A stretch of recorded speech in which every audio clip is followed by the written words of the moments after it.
নমস্কাৰ বন্ধু বান্ধৱীসকল, এই মুহূৰ্তত আহি পৰিছে দেশ বিদেশৰ কেইটামান গুৰুত্বপূৰ্ণ খবৰ। আপোনালোকে ভিডিঅ'টো স্কিপ নকৰাকৈ শেষলৈ চাই থাকিব।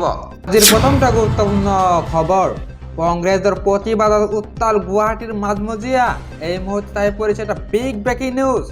পাণবজাৰত সমুখ সমৰত আৰক্ষী আৰু কংগ্ৰেছী প্ৰতিবাদকাৰী। কংগ্ৰেছৰ প্ৰতিবাদী কাৰ্যসূচীত বাধা দিলে মহানগৰ আৰক্ষীয়ে। এপেক্স বেংকৰ দুৰ্নীতিৰ বিৰুদ্ধে কংগ্ৰেছে উলিয়াইছিল সমদল। সমদলত অংশগ্ৰহণ কেইবাজনো বিধায়ক জ্যেষ্ঠ নেতাৰ। আৰক্ষীৰ বাধা ভেদি আগুৱাই যোৱাৰ চেষ্টা প্ৰতিবাদকাৰীৰ। আৰক্ষীয়ে আটক কৰিছে প্ৰতিবাদ লৈ যোৱা কেইবাজনো নেতাক।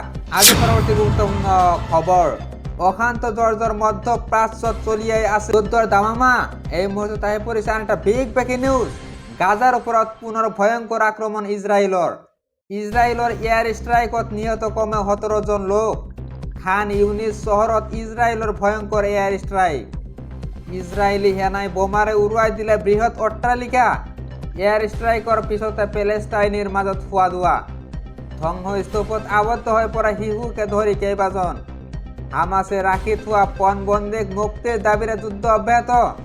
পূৰ্বে ইজৰাইলৰ আক্ৰমণত নিহত হৈছিল শতাধিক লোক।